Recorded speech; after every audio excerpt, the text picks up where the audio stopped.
That's me. Who's black? Hey, who's black? Who's black? Grits and Glory podcast is back. Who's black? Episode 17. Yeah. Who's black? Who's black? Tell them who's black. Please tell me who's black. When you're a black person, how you supposed to act? What? How you supposed to dress, I guess? How you supposed to talk? Are you supposed to use slang? Are you supposed to walk with a pimp a certain way? Are you supposed to be educated and act in a certain place and hang in certain places? Only deal with certain type of faces? Only move around in certain type of spaces? Well, Grits and Glory podcast is an oasis for any black people. It's a haven, a place you can come and feel that culture and step away from the drama and the vultures. I don't mean to brag or bolster, but we just hitting you and let you know you are part of the culture. Everyone's welcome. We coming real mean. And let's get started. Episode 17. Who's black? Hey, Man, who's black? Ron, that was cold, bro. Who's black? Who's black? We could fade it like that. Gotta let them Thank know. you. Thank you. Got it. Thank you for joining us on the Grits and Glory podcast. I'm so happy to be here. So happy to get started. Who's black? Hey, that beat was tough, bro. Hey, that was ridiculous. I like that. I Hey, like that. We gotta start off the right way. So, I'm a grown man now, but when I was a young boy, my father sat me down and he said, "Son, I'm gonna tell you like my father told me. As long as you got some grits, you'll never go hungry." Yeah, grits. This is the Grits and Glory podcast, episode 17. Prepare to be fed. Grits takes time, though. You know, it's not like one of those. You got Insta grits, but those are not good. No, It takes a minute to make some grits. No real Southerner. And then I guess we can get to the topic. No real black person, maybe or maybe not. No real true grits lover. Do you have to be instant speeds up their grits, instant grits? So they slow cook their grits. So we're gonna slow cook a very lovely podcast episode for you today. Yeah. As always, got to introduce my guest, my man, right in front of me. You know, here. Yeah, man, sporting the mortar. You know? Sporting the mortar, Absolutely. Mr. Shawn B. I like to say Yeah. Shawn B. That's B, man. You know, what I mean? Shawn Butler. Shawn B here. Back with the brothers. You know, back with the brothers, man. Brothers. The illustrious, you know, politically inclined, connected, you Hey, know, come family on, man, That all around, that's number one. Right there. you know, all around good guy. Yeah, man. Happy Valentine's Day. Yeah. It's pretty. It's here. It's upon us. It's upon us. We'll get to it though. I don't acknowledge. I'm just joking. No, But, we get right into it. Also got to introduce EA. Absolutely. You know what I What's mean? going on, folks? Brother Wisdom. Your brother, you know, the righteousness, the thinker. Hold up, the righteous. You know, The righteous. That's the true, righteous- man. The purity. Oh man. That just when you said the robes, when you come out with the robes pouring the water. Yeah. You know. With doves flying off Doves my flying out from the shoulders. sleeve. Ashe. You know, came to bless us one time. And I am your host, Juan Grits, Don our Juan Ricks, Grits. Ron Ricks, the man with too many names. Just here, coming to hit you with the grits, man. So I'm gonna make up like 2 more nicknames for you before the next show. It's like I like it. I could use more. Don Ricks. You can never have too John many. Rickle. You can never have too much. The old What you Don call on the break? You call me Ronye. Right. Yeah. Ron Ye. I don't know how I Ronye feel about Grits. that one. I really don't know how I feel about that one. We might have another guest drop in, but we're gonna get rolling for now. The topic, it is Black Culture Month. If you didn't listen to episode 16, We please changed it. listen to it. Triple Blackness, and we talked about Black History Month, and we've officially, this is the #1 Black culture podcast in the world, worldwide. Absolutely. And we officially deemed February Black Culture Month rather than Black History Month. We figured it made sense to do it. Absolutely. Black history is a part of American history and daily history that you should learn in an education setting, but you can celebrate Black culture throughout a month. Yeah. And that encompasses American culture and African tradition and culture outside, you know, non-American Blackness worldwide. And Ron, and nobody's gonna stop us from doing it. It just come on. That's right. So it's Black Culture Month. Everybody Happy put it Black out there, Culture. hashtag it, put it Happy Black Culture Month. So in honor of Black Culture Month, our topic of today is blackness. Like being black. being black. Define black. Like, what is it to be black? I'm sure, I would assume that people who are not black think that. I think they wonder this themselves. Right. Well, they wonder what it's like to be black, but then they also think they think we all have a set of rules of being black. We're all abiding by the same It's real deep. rules of being black. I know that. But It's a deep topic. us being black, I don't know if Do we know? are there tenets, are there rules? How do you to know you're being- black? How do you lose your black card? Is this a real question? This is a real question. I'm just a real question. Mm. It's a real question. How do you lose your black card? When When did you figure out you had a black card? Good You know? one. Good one. It depends. We're a regional in the U.S. Those who consider themselves black are in particular parts of the United States. Right. 80% of us are down like south below the Mason-Dixon still. But You feel me? aren't we only like 12 or 13% of the population? We're about 13.23. I mean, the census, with the census, I doubt that they like going into places that are really rough. Like, you got to knock on people's doors. Oh, the census goes everywhere. Yeah, they try to. Oh, no, they go. Come on. They go. Well, there's always an issue with, counting. We all had a couple family members that was trying to get that extra dough during census time. But aren't we and talking? they were working, they were putting hours in, and they were going everywhere. So But even in the hood, in the hood, they go into the hood. in the hood, Who do they send in the hood? Nobody likes black going folks. to the hood. They send the black folks to the hood. Okay. What? Yeah. How did they know they black? Huh? How do they know they Because when black? you sign up for the census, You have to mark it I'm black. You have to put in the application. You have to go interview. They see your face. They're Hold region on, they and check? district. It's a job. Well, it's a part-time don't they job. ask you to check it? Yeah, I mean, I think you Well, got I to think fill your out mom your or census. father probably checks it, or something. When you're right? a child, when you're a minor, but So you I guess fill out my- your own. But I mean, someone comes around and I know a lot of people that took that job of filling out the census. How do we get to talking about the census?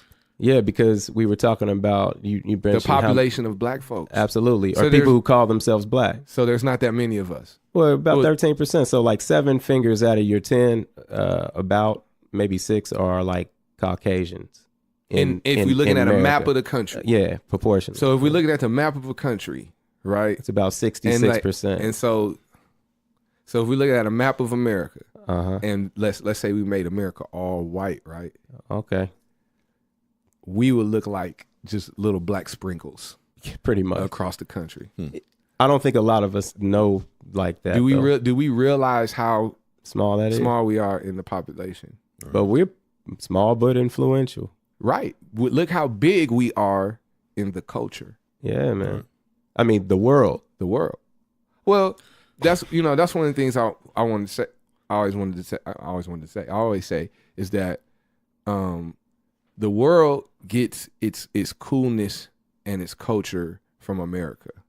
And where does America get its And cool? where does America get its coolness and its culture? If we keeping it real. I mean, and I From black appreciate people. culture.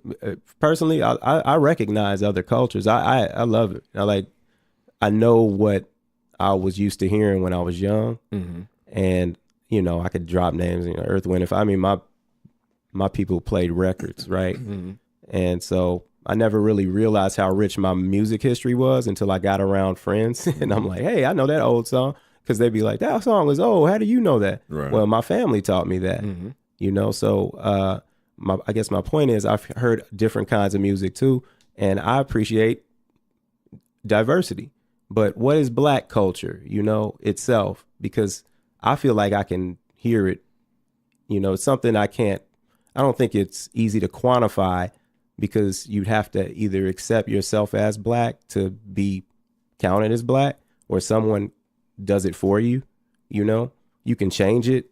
If you're mixed race, quote unquote, are you black? Are we still going on the Plessy versus Ferguson? Do you have? You would? You know? I think you have a choice. I think you have a choice. Is it true? So, real quick before I get into that, I want to go back a step. Let's go. Let's bring it back. Well, no, I like that, but I just want to go back to something I thought about. So let me say this. Mm-hmm. The world gets its coolness from America. Yeah, I like this point. But what makes America cool is the mixture. Yeah, of the diversity. cultures, Yeah, the diversity. So of course, black folks bring something cool. Italians bring something. That's cool, what I was trying to say. Asians bring something cool. Latinos bring something cool. Yeah, so on and so. I recognize so on and so cool. Forth. Right. But Anywhere it is. But I will say, of that pie of cool. Yeah. I still feel like black folks had a bigger slice. Yeah. And I think if everybody want to be honest, they'll agree with that. I have no facts to back that up. I was listening to Ariana Grande sound like it was on the Grammys or something. Well, in a song, I don't even know the name of the song, but rapping basically. Well, you know that's the key ingredient when you go from Kitty. Yeah. When you go to Kitty, from a kid star to a big pop star, you have to go black. You have to go hip hop or R&B to make your explosion into the scene. And then after that, you switch to that. Then you can go do whatever you want. So you look at Pink. Yeah.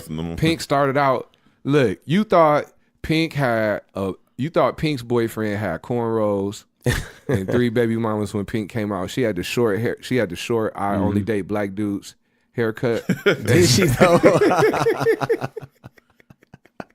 Oh man. Hey, you ain't lying. She had all that attitude, you know what I mean? She worked her neck real strong in all her videos and everything. And then, you know, once she got that out of her system, then she was all like, LA told me I had to act black and I don't do that, and all rock and roll. Like, what happened? You follow her more than me. I don't know. And then she blew up. Then Justin Timberlake. I just know her because like, she always doing some trapeze act on American Music Awards, like she did the but that's curtain. after once she got her black out the way. Okay, yeah. Then now she's you have to free break in there with the black. To be a true artist. Do you think some black people, so called, make it big and then start drifting away from their blackness? No, only if here's the problem. This will happen. You know what I mean? If they make it big off of not being so black, then they drift back to blackness. Hey, I know the difference between Lionel Richie, Commodore Lionel Richie, and then Dancing on the Ceiling. Okay. or Jodeci. Fair point. Yeah, like come on. I hear you.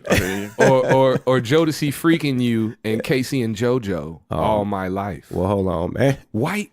White people that was at weddings. I've been to weddings all my life. Oh, white people love Casey and JoJo all my life. That Lil Troy want to be a baller, shot caller. They love that.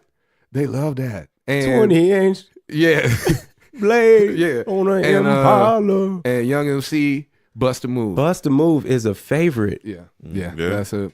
Yeah, so that's just a random sidebar. No, that was good. That was good stuff. That's culture. That's a good culture observance. But back to building my point. So you got Justin Timberlake. He came out with Pharrell and Timberland does the mini Michael Jackson thing. I think Justin Timberlake might be black. Miley Cyrus. Nah, I don't want to give Miley Cyrus did the Mike black. Will Made It album. So and then went right back to country. But her dad is Billy Ray Cyrus. Man. You know, Katy Perry had a song with Juicy J. Yeah, that's right.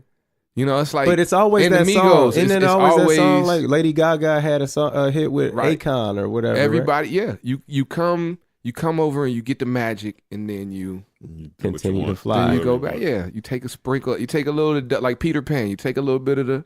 But hey, look, the fairy dust, and then you fly back. I've also observed that it's hard to call like people when people have these discussions.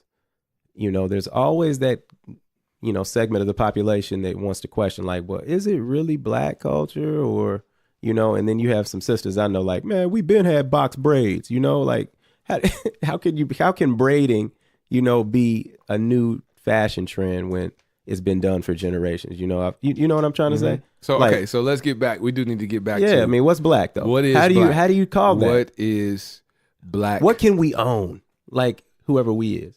Okay, now first, all right, first, if we're gonna do black culture, are we just keeping it to America, or is it Okay, Pan-African. Blackness worldwide? I think it can be worldwide. I mean, Jason Derulo, isn't he from England or something like that? He's not from America, and but he's on the charts here, and he's like a black dude, but that's that's music. You know what I mean? Yeah, no, but I mean that wouldn't that qualify? Would he be like he would be a black guy, right? He is. Yeah, I mean like what's her name? Estelle. American boy, like she's black from the UK. So I think that's what Ron is saying. Yeah, like, I think we need to make it. Blackness. Are they the same things or are they different? Like, but if we're talking about what we're celebrating for Black Culture Month, right? They get in, huh? They get in. Yeah, I think so. They get in. Culture influences each other. Okay, so all right. So if we switch back to Black History Month, well, Ron, but we like. Are they still in under Black history because their history is different?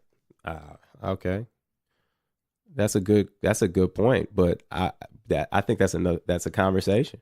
I mean, what do you think? I think so. I'm real big into Pan-Africanism.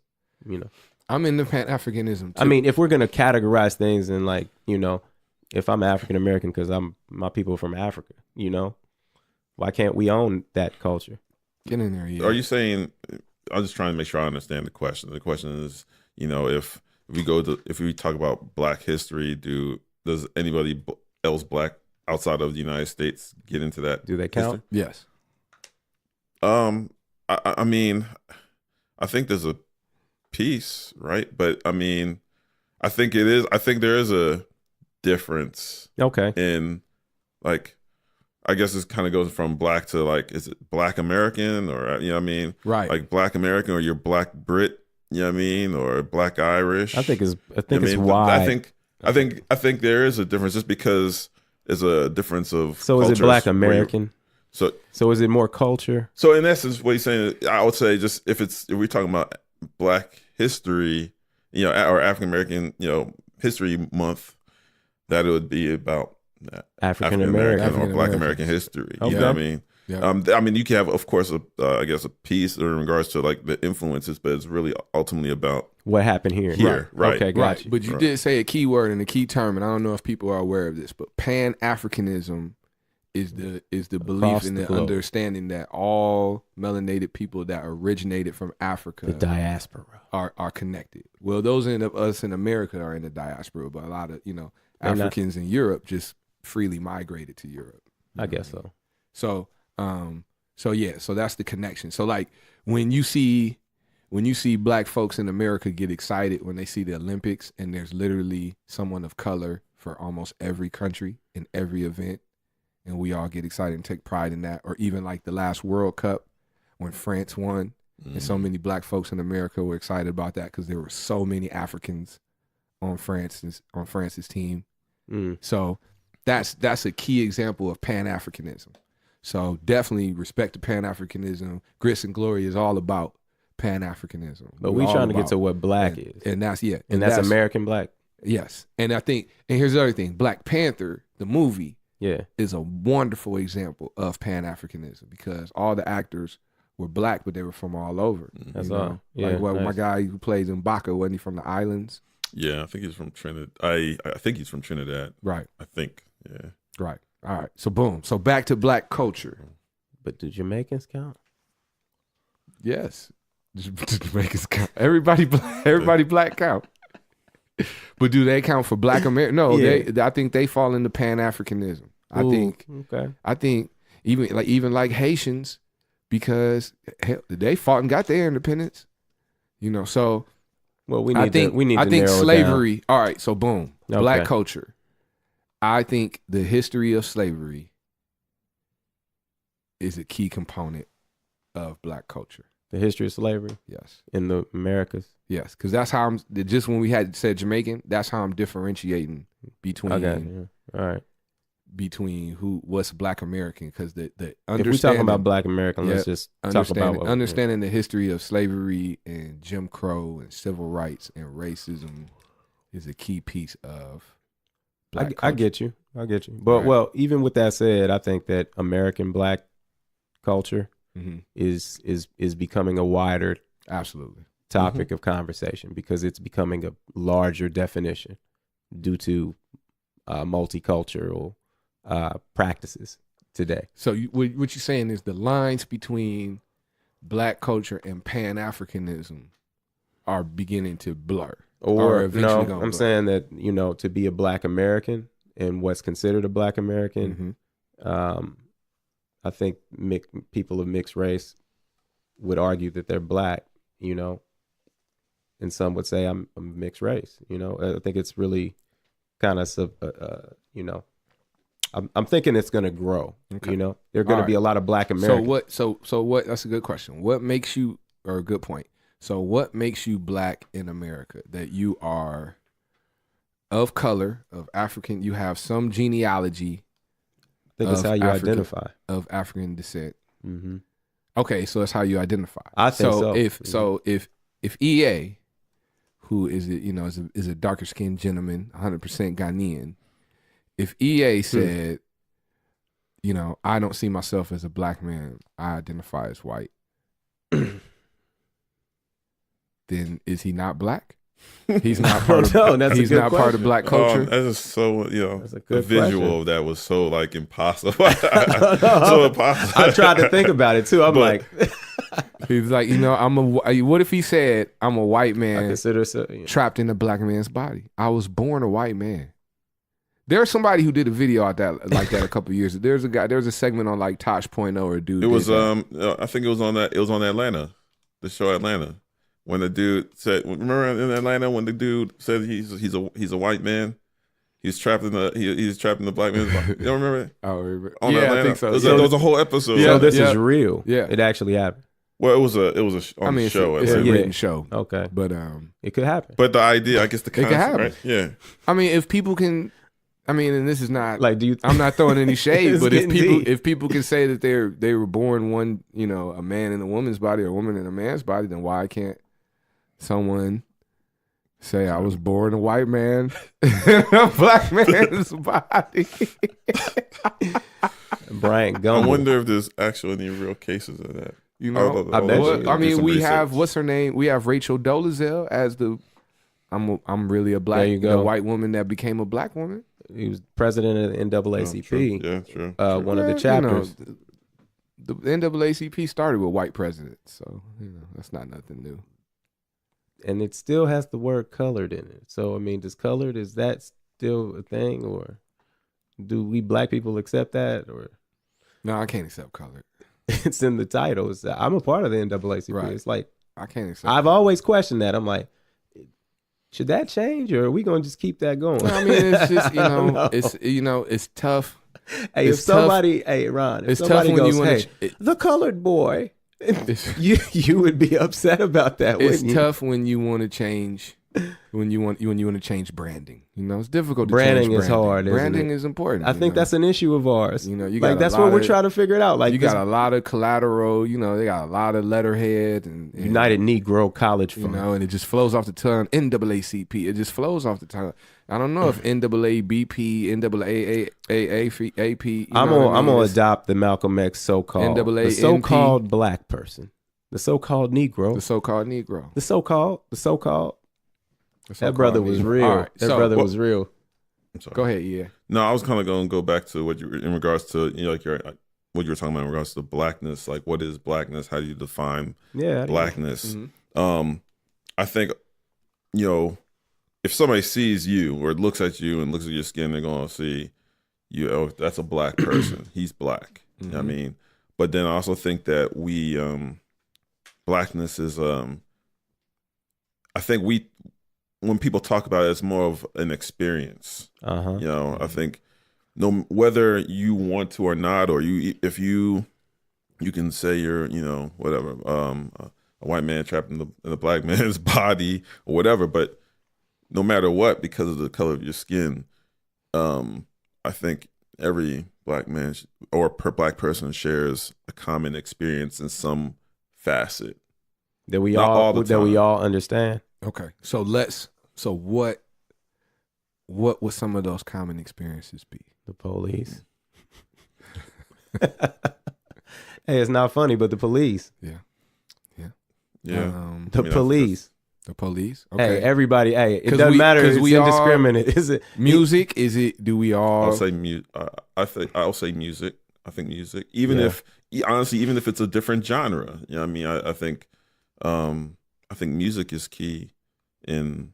I think that's a big part of culture. I think it's part of culture. Culture as a whole. Absolutely. I do. Okay. I think that way. But it's not that every black person has to listen to a specific type of music. No, but I think there's a commonality. But again, you do know that the people that you probably think are black, have you ever run across a person who just doesn't have, you would say, who stole the soul? Who stole the soul? So then, soul is soul. Is soul a part of it? So I think you just said it. I think you just said it. But give us more on who stole the soul. Give us an example of who stole the soul. You want me to name names of who stole the soul? No, we don't name. We don't. Okay, that's what I'm saying. Like, you know what I'm talking about. But give me that person. Like, illustrate an interaction or illustrate a profile of that person for the viewers and listeners. Carlton Banks, the character called Carlton Banks.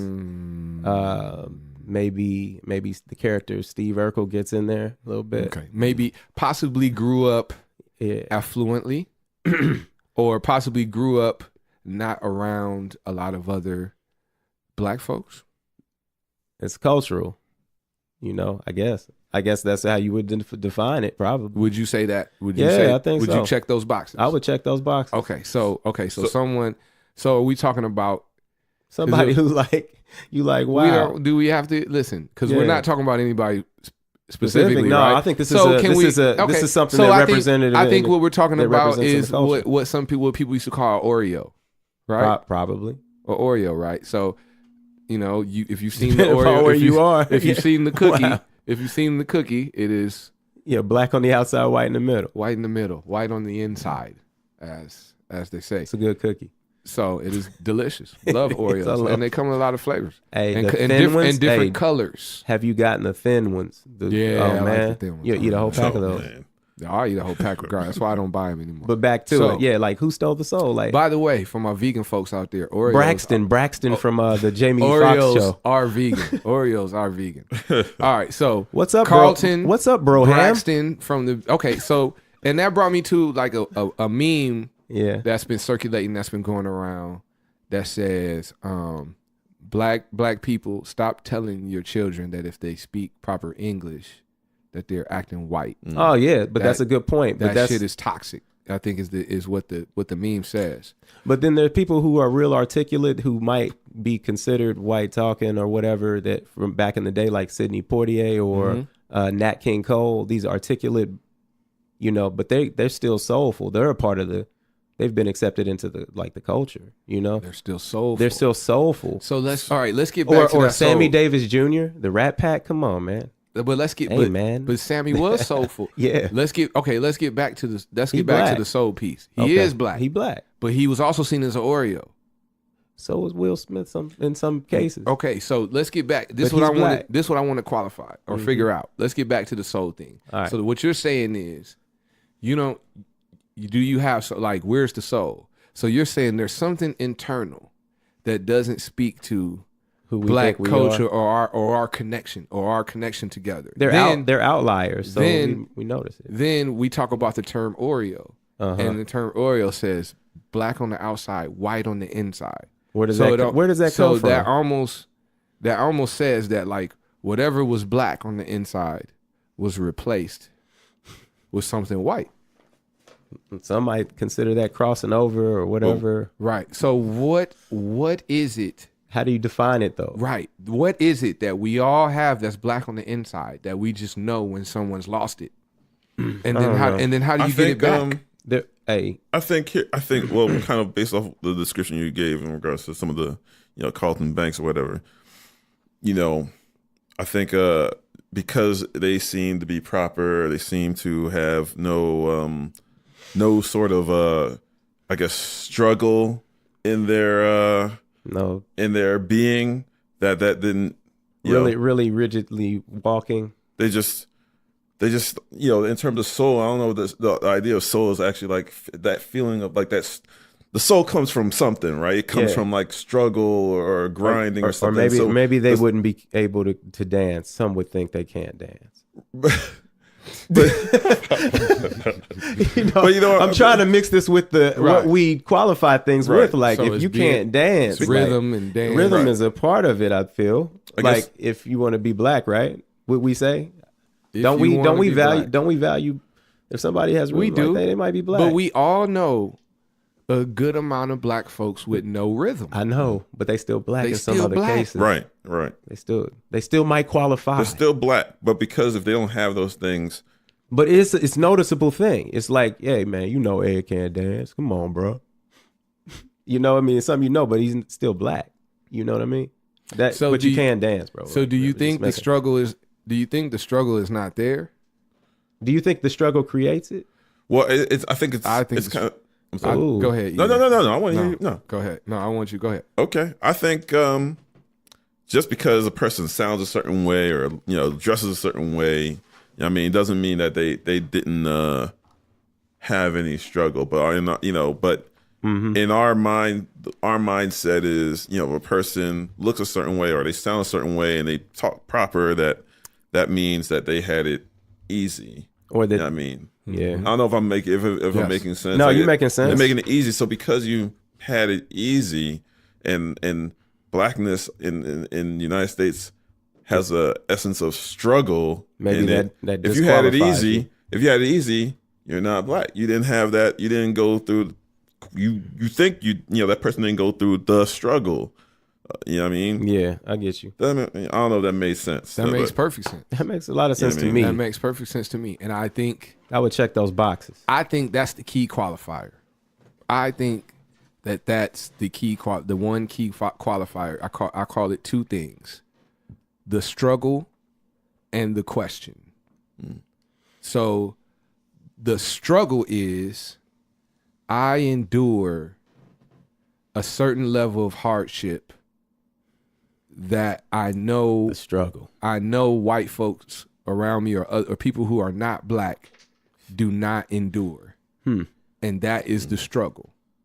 And even if you're an affluent black person, right, who grew up around mostly non-black people and you're comfortable around white people and people who aren't your color, you're more comfortable with them than you are with other black people, right? So wow. you don't have the struggle, right? But see, part two is the question. And the question is it because I'm black? Is whatever's happening to me or is however someone treating me, is it because I'm black? If you have to ask that question in your head, you're in. That you're black. You're black. You're in.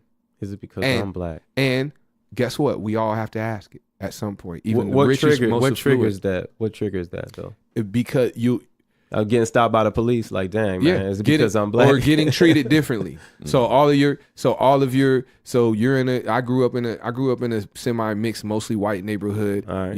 And everybody gets ready to go over one kid's house, but for whatever reason, you can't go.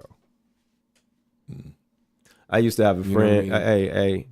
But everybody, and you look at them, and then you look at yourself, and then you go, well, does my skin color have anything to do with this? Why is this happening? And here's the thing. And when white people so white privilege, and I'm not going to spend a whole lot of time on white privilege, but here's the thing. If you've ever questioned whether white privilege exists, ask yourself if you've had to ask yourself the question. Have you ever had to ask yourself the question, is it because I'm white? Is it because I'm white? Wow. I think there's some folks who would say yes to that. Like, dang, why didn't I get the job? Is it because I'm white? Is it just a quota, race quota or something like that? That's a fair question. Some people are asking. I've heard. There was a movie called The White Man's Burden. Well, that's why. That was a dope movie. But that's why, here's the thing. That's why poor white people and white people who struggle. You have to have some struggle in you. White people who struggle. And they have some soul too. White people who struggle. Yeah. Like like they see successful black people, so they don't look at race the same. You know, that's why they don't believe racism is like that, because they're like, I'm white and I'm struggling. I think these are good questions. Why are you saying it's not fair when I'm doing just as bad as you? Well, and I'm struggling. And you probably living close together too. And you know each other, your neighbors. And that's something you got to ask yourself, because it's a shame to struggle if you're white in America, because you got all the options in the world. You know what I'm saying? Man, that's how you look at it too. But depends on how you look at it. But let's go back. So the struggle and the question. That's essential, right? The struggle and the question is two key pieces. I feel like the key piece of white privilege is that as a white person, you never have to think about your race or your color. You never have to think about turning your whiteness down. You don't have to think about, I can't wear my hair naturally here because people will think it's unprofessional. Yeah. That's a big thing. Or win a wrestle in a match. Right. Remember that guy who had to get his hair cut? Yep. You don't have to. Yep. You don't have to think about, I can't play my music too loud or play certain music when I pull up to the job because I don't want them to think that I'm a certain type of way. With the 15s roaring. Yeah. You don't worry about it because you know that you're always going to get the benefit of the doubt.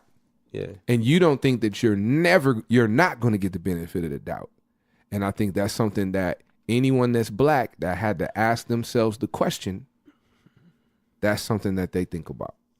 Or what if you're at work and, you have to stand for something, you're black and everybody needs to keep the job though, so you see something that's not right, what do?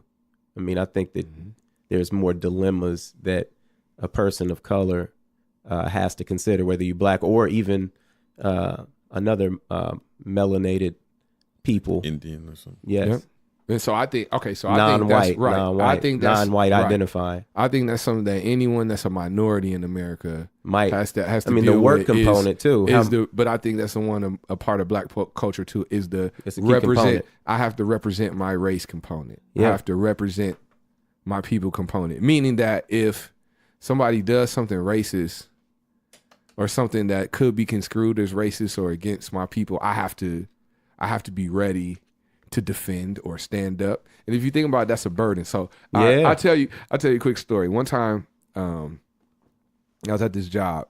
I was working in a corporate, it was a call center, and I was a manager in the call center. So we would have like these big, the site director would call everyone down onto the floor, and he would get on the mic and he would do these speeches and give us updates and stuff, and give out awards and stuff.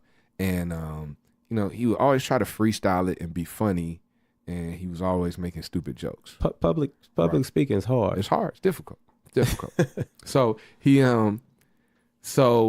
was introducing a new vice president, and she was an African American woman,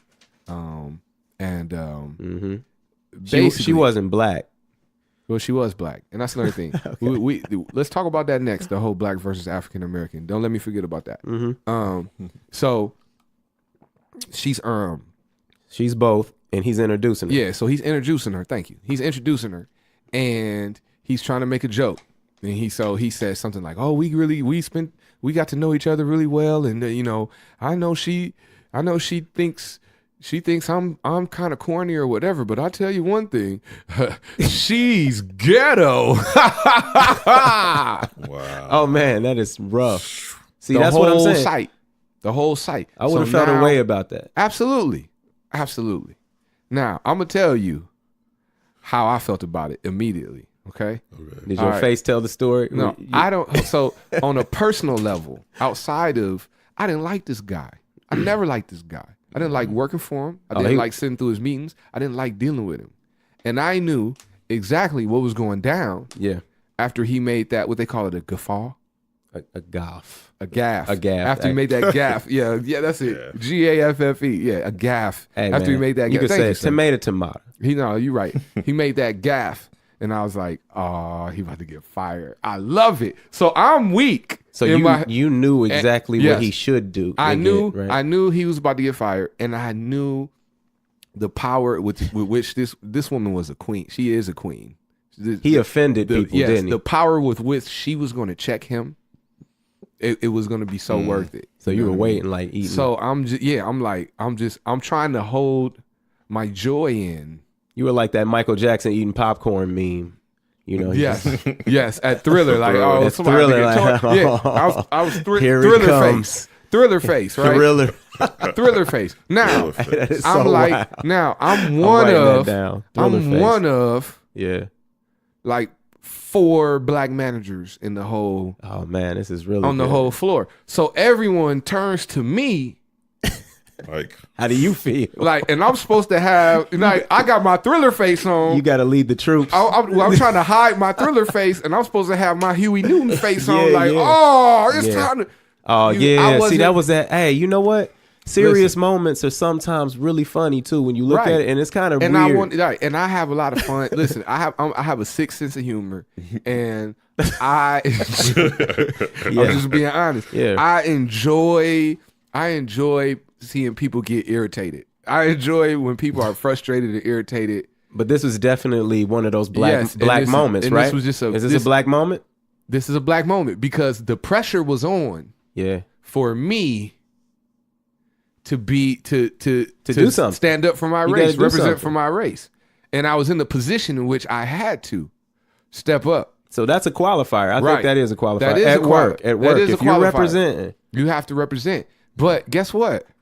I didn't want to be black that day. I didn't want to represent. I wanted to just getting deep, bro. I wanted to clock out from Blackness and just take a break. Enjoy this man's fuck up. I wanted to just really soak it in. Just and chuckle. The universal take care of it. I wanted to get to my cubicle, but you had to be professional. Oh yeah, I wanted to find my closest homeboy and get him get over in our cubicle so we could get weak and laugh and crack jokes. Because that happens. But now I got now I got my stone face on, like, so everybody looking at me like, what? Game time. What? You're like Mike. And so I'm like, and I'm just like, so I just put the serious face on, and they like everybody looking at me like, Ron, what? And I was like, we'll talk about it later. Yeah. I'll address it later. That's what I hit them with. I hit everybody with, I'll address it later, right? And I was doing real good. We had to walk back. He said I was doing real good. I was doing real good. That's what he was thinking while it was going on. You're doing good, Ron. You're doing good. Keep a straight face. Keep a straight face, Ron. Just keep it together. When I get to my cubicle, it'll be on. Your Ricks, baby, get them. You got to keep a face on for the troops. They're looking at you. They want you lead. They want you to lead. They want you to lead, right?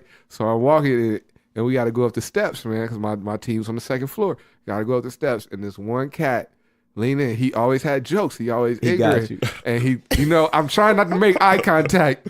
I'm trying not to give him peripheral. And man, he just kind of cut in. And he like, hey Ron. And I'll try to act like I don't hear him. And then he leaned in. He was like, he might as well said, hey, and you know she a nigga too. the realness, right? The at work realness. And I'm like, hey, I almost punched him. I was like, yeah. I was like, man, get away from me. Get away from me. That's a lot of stuff in one day. Don't make me lose it. Yeah. Oh, but when I tell you I got a good laugh, to the tears. You black, Ron. Oh, that's a black moment. Black. That's a black moment. That's a real black moment. That's a black moment. All right, so on the list. That's the struggle. Far on the list, we got the struggle. Yeah. We have the question. The question. That's what qualifies you. So guess what? This is what I want to talk. To. So my black folks, because I know a lot of black folks that grew up in affluent areas, or grew up around white folks, and they always feel like they have to qualify or prove their blackness. What do they usually do to do that? A lot of my biracial friends, my mixed friends, say, black people say I'm not black enough. White people say open I'm up not to you like white that? Enough. Yeah. That's real. It's a real issue, right? It's like, so I choose. I don't know. Sometimes it feels like I'm not accepted. So this is what I'm saying.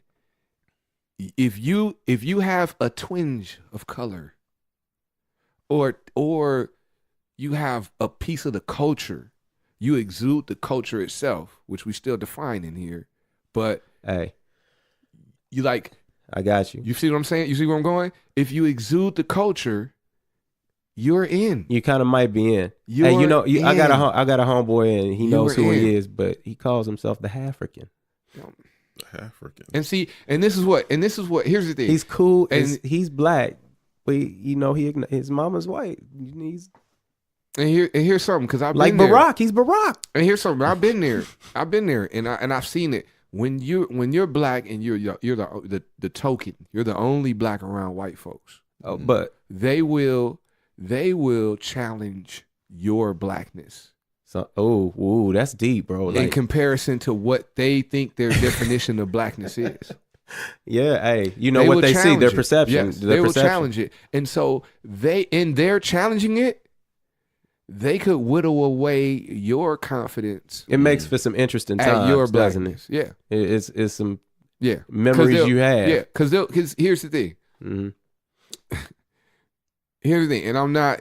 Yeah, this is the truth here. You put the truth out raw there, law bro. number 4. The truth don't care. You holding back, the truth Ron does not Ricks? care how you feel. But this is your perception. I want this to be educational and informational for white listeners. It's for all everyone, food for thought. This for is everyone. just raw stuff. When I say this, I don't want to offend you. If it makes you uncomfortable, it's a good thing. Because Ron, you have a lot of white friends. Because there's you? a lot of truth. Yes. I have tons of white friends. You know that and joke. They all have one black friend. Matthew doesn't count. They all have. Matthew does not count as white. Producer Matt is one of my white friends. He's black. But I'm his one black friend. You know what I'm saying? He gets plus ones. Is that real? When we do the pod. That is awesome though. But that is real. That might be real though. We're not gonna put him on the spot. But that's we just did. They'll never see his face, man. That's no, but that's the situation. Aren't we talking about that, right? Right. But that's the thing. What it is white people see black, and it's because the way the media and how we're taught and how we're raised here in America. Yeah. You see black people as one big conglomerate group that all acts a certain way. That's kind of scary to you. But Ron, it's hard to teach. So when you meet and get to know someone black, yeah, you think they're different. You think they're special. You think they're your special black person. like magical? Like, yeah, they're the magic black person. You can't relate to all these other black people. Oh my God. You can relate but this magical one, I can have a conversation with. I can understand and get along with. Mm-hmm. Hey man, my mom is gonna smack me when I get home for this stuff. These are just if this is not the truth. She's probably gonna trust it. She's watching now. She's texting. She's about. Please correct my phone has been going off, and I didn't. Not the truth. And it's not. It's real, and we're okay with it. We're used to it. Nah, brother, I appreciate the flow, man. Right. You know, I mean, this is what we talk about, but we're in used more to edited it. We're okay form. with it, and it's not. It's not your. It's all natural. It's not organic. Intentional. It's not malicious. It's not your fault. Just my thoughts. It's like Jay-Z said. Just my thoughts. This is what you're educating. Like that's the way the culture is created. One of our checks, like to me, the biggest insult that anyone and I've had a couple of my white friends say this to me. The biggest insult that you could say to me is, "You're not like other black people," or "You're different from black people." Wow, they make it that issue. Well, they see you're not like them. When they say it, they see it as a compliment, and like they see it as yes. They don't see it as They don't see it as. Remember in college, they say like you're one of the almost like you're one of the good ones. Right, oh man, right, because they're taught the ones. And here's another thing. This is why the struggle is key to this experience. And this like, I'm about to go on left field a little bit, but when we talk about racism, or we talk about the issue with race in America, and people always go, you know, we're making such progress, and we're making progress. Something that we have to be honest about. It's Black History Month. It's Black Culture Month. Something we have to be honest about is our history and the root of it. Okay, and the inception of this country. This country was built on racism. Well, this country was built on keeping a certain class of people at a certain level and elevating another class of people. Capitalism? And capitalism. Yeah. I mean, it's an ism. It's an ism. It's dealing with a lot of isms. Right. Correct. But race, You know, they're just like it's a big qualifier. Right, you're saying, just like there's been legislation to maintain the system of capitalism. Yeah, there's been legislation to maintain the system, of racism. And so when we talk about racism overall, we say it's a racist system. We don't say that. We're not trying to say that people overall are racist, but people benefit. I feel like it's getting real economic from though. The racist like system. it's always that's the. I think it's like that's the they're solution. Tracking it that way, but Sure. you know, I think it's easier to see that way. Of course, but the point is, you know, the idea that it's something that you can defeat and destroy, and the idea is foolish. It's like if someone is born with AIDS. Wow, you think okay? So are we saying that blackness is that's heavy? No, hold on. I'm not saying blackness. I'm saying racism in America. Racism in America, which is born it's like a disease. America was born with racism, so it's in the DNA. It's in the bloodstream for everybody. So for everybody. Yes. So you think we're all kind of we're focused on race just because of we're in America? Yes. So being American, you're pretty much racist because you're thought to think that way. You're taught to think that way. Yes. I can roll with that. Yes. I think I see where you're going with that. Yeah. But I mean, but getting back to blackness, does that play a huge part in the discussion? Do you think? Like, so if you're black, you understand racism, even if you don't know the real definition, you can feel it. Yes. You know. And that's discrimination, yes. right? So that might qualify you black. Yes. If you have a lot of, aspects of your character or your culture that, point in the direction of struggle, you might be black. Yes. Racism is at the root of the struggle and the root of the question. Interesting. Mm-hmm. It is the root of them both. I get you. And you know what? I can see that point. I like that. But I look at it a different way too. Okay. I think defining blackness and what we think we are. I look at more what is represented in action and what people who might look like me do more than people who don't look like me. Like, so I don't eat sauerkraut. I don't like it. Mm-hmm. But I think that some people who are from, say, another non-American culture, maybe Germany, Eastern European, they like that diet. So maybe who you are is in your culture, and your culture is in what you eat, what you're taught, traditions, it's more ethnicity, or tradition, your way of being, your family, your tribe and stuff. Mm-hmm. And so, but I think that people you can understand it a lot of different ways, like what black is. Now the person I described before without any soul, like the Who Stole the Soul, mm-hmm. I might see it as they don't look by way of feel or where they come from, that they can identify with what is commonly known as the black experience. Right. They reflect different culture, even though they might look like they should be able to, freestyle. Right. Right. you know. But I bet they still dealt with the struggle or dealt with the question. And I think a key thing. So we talked about, like Jay-Z said. Yep. So what we talked about. Let's say that those are first. Let's say that those are first tier. Mm-hmm. Those are tier 1 qualifiers, right? And I think a tier 2 or a tier 3 qualifier is the stand up and represent for your race, right? Oh, you know what I think so. Stay with me here. Okay. So I think when you fail at that tier 3 qualifier, that's such a point of shame that you start to believe that you're not black, or people could hold against you. Yes, or people try to hold it against you that you're not black. Though people? What people? Black people. Black people hold it against you, and in your story, white people hold it against you. Yes, black people are Ron. You're the whitest black guy I know. Black people are the most Black people are the most judgmental about blackness even though we haven't set any rules, but white people we are haven't too. set any rules. I'm glad you brought that up. I'm like, we need a wherever we want to call it. We're doing that here. Black. We just set the rules. We got tier 1 already laid out. Good thing about it is we can That's play why- this back and write it down. Damn it, Shawn. That is why we are the #1 black culture podcast in the world. We're doing right this. now. We're doing this right now. We're breaking the rules for Blackness. We're all the co-chairs of Blackness. the Blackness committee. Keep on.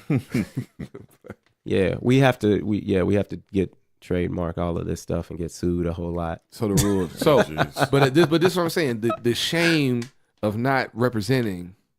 So then, all right. Here's the other thing. So when you sell out, like when you go to Bossip, you have to figure out what people are talking about on the Bossip or the sip or the tea or whatever those are the qualifying people. Like, if you sold out, you're probably on there and so-called black people are talking about you. Like Ron Rick sold out. He don't even freestyle anymore like he used to. Cat sold out. He's doing little yachty music now. But I mean, you a sellout, bro. And there's gonna be a lot of people talking about you. Well, when I say sellout, I mean someone that you see how I'm helping define, because I'm just throwing out. I know that's good. So a lot of people think selling out is like if you go pop or you go to the point that you're catering to a certain to white audiences or non-black audiences, right? Yeah. And I don't agree with that. I think that's just good business. I think that's in your work meeting, you were thinking that though, like, am I gonna sell out here? I have to say something. The troops want me to say something here. It's my moment. I'm the black guy in the group. The black people watching me. No, it was just it wasn't a sellout thing. It was I had to set a tone because whatever tone I set, you were being more professional. Yes, so you weren't being a race. Yes, because regular black me, I would have just got weak and laughed at the whole situation. Like if I was a regular employee and I wasn't a leader, I'd have got weak and laughed right there. I think humor is a good I'd have laughed right there. Healing. So here's the thing: me as a manager, if I had got weak and laughed right there, then I'd you wouldn't have been professional. You wouldn't have set the tone that everyone could treat this as a joke, yeah, or couldn't take it seriously, or that I wasn't going to. If someone was hurt or seriously upset about it, they couldn't come to me. Right. Right. In you. That moment wasn't even proper for this. Our dialogue here is just like, No, but it's a good example. I like that you brought it. I love it. Brought it back around full circle. So then, where was I going? Yeah, you were going into qualifying. What qualifies, blackness, and around that part where you were talking about selling out. Selling out. Okay, so when I say selling, there we go. Selling out. When I say selling out, I mean when you've turned your back. We understand that you don't want us no more. Yeah, well, no, it's a situation where you either supported or invested in something that you knew was harmful or disrespectful. I'm not your Negro to your people, or thank you, James Baldwin. you see, I'm just throwing it in, man. Right. Or you supported someone or something that was harmful to the and knew it. It was unhealthy because it was for your bottom line, because you were fearful, or because you needed to make it was a more human thing, basically, maintain right? something. Well, probably just for your self-interest, just for your individual self-interest. You chose your individual self-interest over your people, which is going to have to happen from time to time. Wow.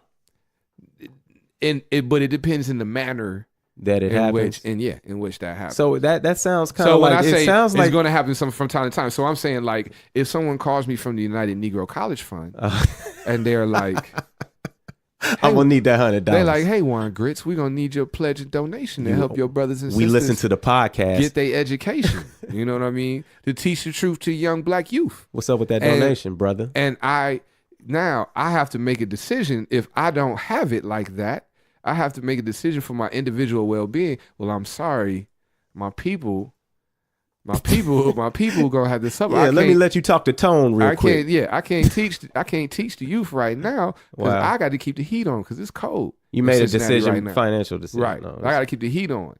Do you say that to him? No, I don't. I try not to give those details. You make it quick. Like, not today. I'm at work right now. I give them a time frame. I'm like, listen. That is so bad. I'm like, listen, now is not the time. But don't take me off your call list. Don't give up on me because I'm not going to give up on you. We're here the whole year. Yeah. Check back 5 months. Yep. 6 months. 6 months from now. That's a good heart. You have a good heart, brother. Don't give up on me. I'm not going to give up on you. 6 months, though. Don't keep calling me. But to your point, it's like. So, right. So you make that decision. Now, if I am, let's say the Secretary of the State of Ohio, during the key election. Oh man, yeah. During the key election, where a lot of African Americans had their votes challenged and were forced to fill out provisional ballots, and then I was given a decision on whether or not to count the red or green pill. Yeah, to count my people's ballots towards the vote, or to discount them because that's what would be beneficial for me with my political party, and that's what my political party wanted. You think that's sellout? That's a sellout. Okay. That's absolutely a sellout. I might check that box. Yeah. So, but can't you? And I believe but sometimes, but you did say that there's sometimes where you that, and I believe that happened in the state of Ohio during the Bush-Gore election. I was upset if that anyone wants to kind of Google and figure out and do the history on that. Oh, we'll go back and we'll check all of this. We should have a major error. Drop some breadcrumbs. But can't you?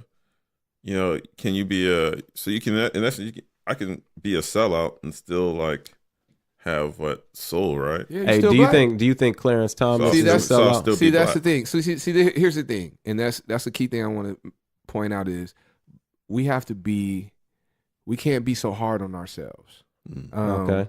Basically, like a sellout is the same as a child that acts out. Your child, just like if your child throws a tantrum once or twice a year, are they a bad kid all the time?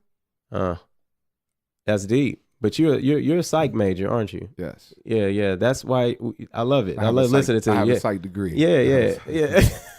You got the degree. See, look, he's like, no, I am not your Negro. No, I just like, I don't want people to think like this old dude is still in school. He's still a psych major. Hey man, we all still in school. But yeah. No, I get what you're saying. But man. So that's what I'm saying. So we have to, we still have to love our own. Like, don't be so hard. Yeah, like people, you know what? People like to quote that. I think we're forgiving people though, kind of though. We are. We're very forgiving and loving. But people like to quote that Harriet. That's how I know I'm black. Yeah. I'm like, hey, but man, I think I think in the other way, we get excited jumping on. Like we like to jump on. We're all different. We're critical too. We like to jump on. We extra critical too. But I feel like sometimes we might jump on what we consider a sellout or Uncle Tom harder than we jump on the actual, the real ones, the enemy, if you will. Yeah. The real ones. And so, like, even an example right now, EA showed us the clip of Floyd. Oh man, hold on. You think that was sellout? Talking about, well, this is what I'm saying. I think, okay, so this is what I think. We just talked about sometimes you got to put your personal interest over that of your people, right? So it's a decision you're going to ultimately make anyway, and so according to their definition. So this is the thing. You would hope that, you would hope that, to be fair to the group, is that you would hope that that those are few and far between, or that's every now and then. You know what I mean? But what we've seen from Floyd is consistently he makes it, and that's what he said. He makes decisions for his personal interest over all else, over anything else. He has a lot of money, and that's why he left. That's why he left. As a boxing fan, I'm disappointed in him as a boxing fan because he didn't fight the fights at the best fights at the best times. You have a lot of gripes with Floyd. For me as a fan, right? You have a lot of gripes with Floyd. This is what I'm about to tell you. Betting gripes, you got. Yeah. This is what I'm going to say. So someone who can sit. So this is what I'm saying. Someone who consistently does that is just, to me, outside of him being black, is just a very selfish person. You know what I mean? He's just a very self-centered person in general. That's his personality. Outside of being black. Who he is. And that's someone that I don't like. Right, so I just don't like selfish people. I don't like someone that's that selfish. Yes, you know what I mean. So that's. But he has a lot of money. Would you say? So he's a super selfish rich dude before he's a super selfish black rich dude. That's an interesting perspective. You know what I mean? So that's what I say there. But I would say, can you be too rich and then not be black? just by saying, I mean, because I think that not only is he, I listened to the video and I don't think it was very conscious. You know, I mean, he clearly, I feel like I understood what he was saying, but at the same time, you know, the camera was on, so he really meant for us to know. He wanted to turn it up. Yeah, he turned it all up. Let's set the stage for the listeners and the viewers. So, if you haven't seen, they probably Gucci had a sweater that was kind of like a blackface sweater. It was like a turtleneck, and you came all the way up, and it came like up a ninja mask. It came up all the way up under your nose with Bojangles, and right where right where your mouth would blackface, big red lips and big white teeth that are consistent with blackface from minstrel shows and a lot of cartoons. And yes, and cartoons and video games and wrestling. All of that. Even as early as recent as the 80s. Right. And so there's been a lot of public outrage, and a lot of black celebrities have been coming out saying, let's boycott Gucci. Yeah. And there are a couple other designer brands that had the boycott. Yeah, that had different things that came out, and it just happened to come out during this month, which is Black Culture Month, with these blackface type items. And so people people are saying we should boycott that. And so the so-called black people are in an uproar, right? I think a lot of people are in an uproar, though. You think so? Yeah, I mean, look, a lot of people are upset. A lot of people are upset right there. There's a lot of conscious people who know what things are and know how to discern. But I guess to me, do you know how many people that had to pass through? I don't know. I really don't. I mean, it takes, there are so many, before an item of clothing is approved. Oh, yeah, you're talking about in that process? Yeah, I think about that. To be mass produced. Somebody's got to check the box and say, yeah, this is good. Advertised. I mean, how many eyes and hands had to touch that before? Or maybe that one black person from the design team didn't want to speak up. But let me finish. So Floyd, on the video, Floyd is saying, I do for myself. I do what I like. I do what I enjoy. I don't care about any boycott or what else anybody else got to say. I'm a leader. I'm not a follower. And he's seen walking into Gucci. And then he's seen coming out with bags upon bags from Gucci. Probably spent hundreds of thousands of dollars at the Gucci, thousands at least at the Gucci store. And so the question is, does Floyd have a responsibility to support this boycott, or is he breaking the rule of the stand up tier 3?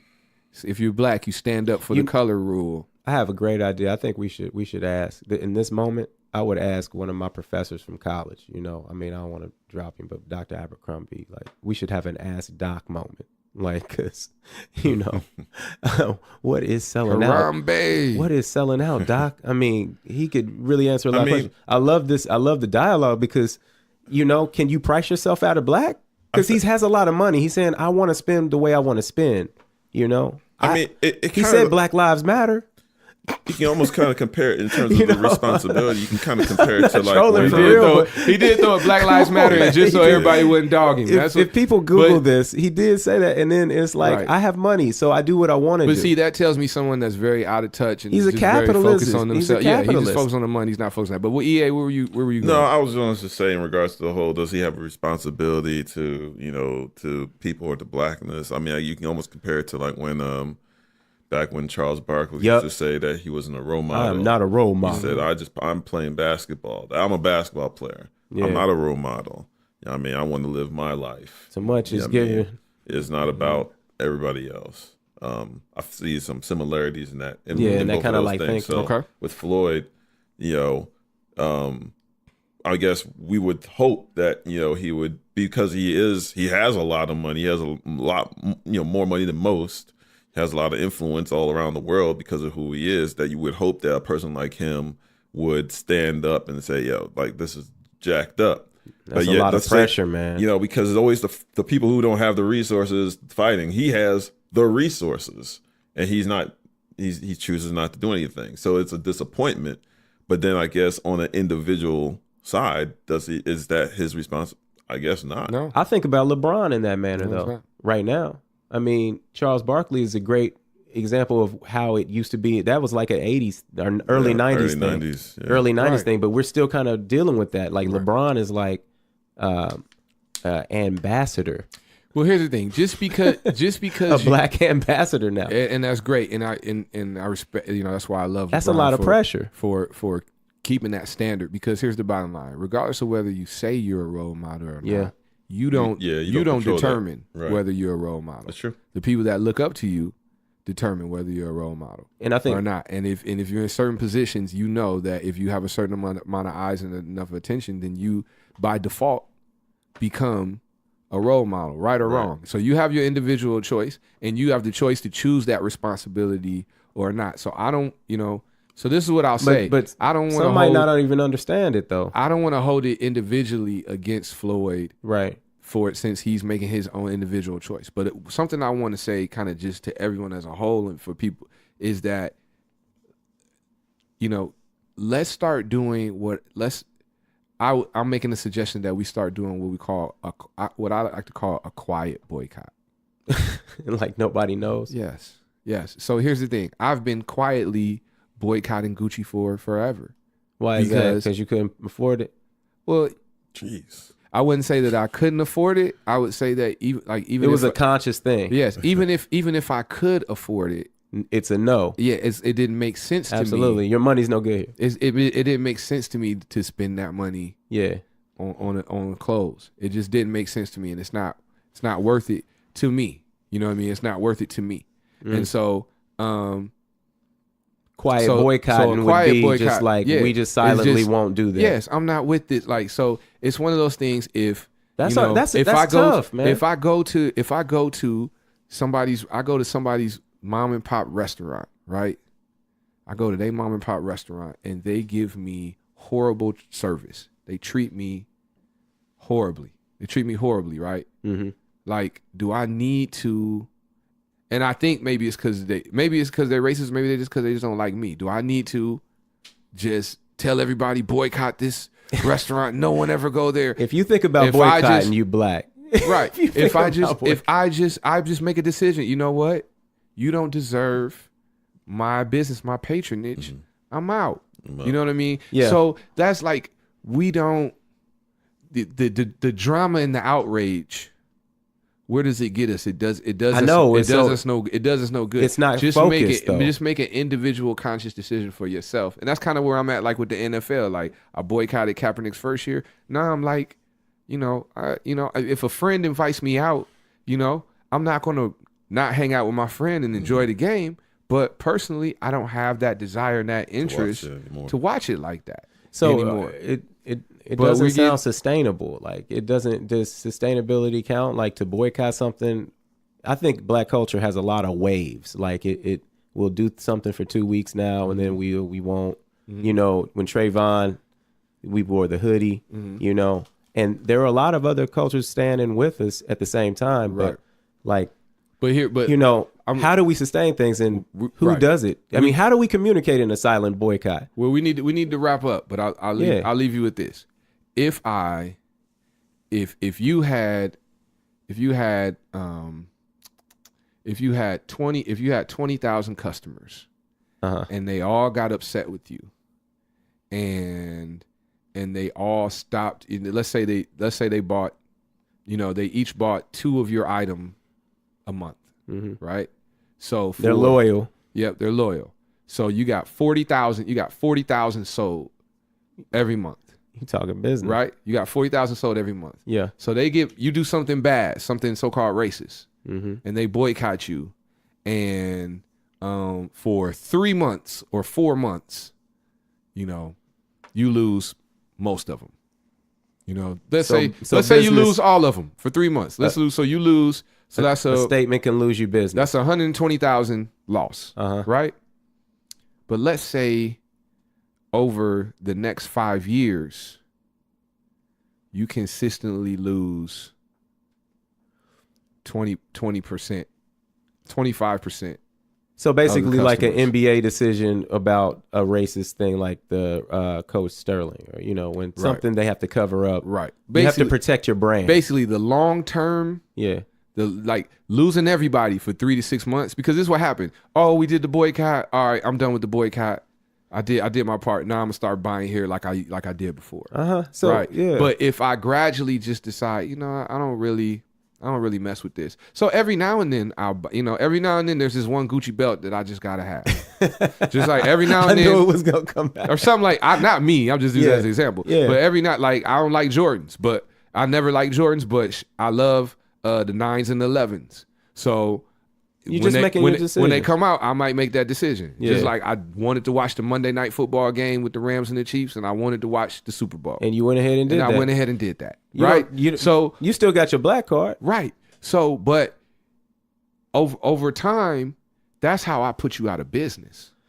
Okay. But me just quitting on you, a bunch of us just quitting on you on the short term, it hurts you for the short term. But if we wean off of you on the long term, you'll wither and die. Man. So we're at time. We're at time. We're at time. So look, this has been dope. We're gonna if you're watching live, we're gonna take a break and then we're gonna come back and we're gonna talk a little bit more about this and we're gonna get into Black Love. But if you're listening on the audio, we have a special treat for you. We have another bonus freestyle for you. And if you don't understand what a freestyle is, I'm gonna explain that in the next episode. So you have to listen to that. Absolutely. As well. Culture. But man, I want to thank Shawn Butler.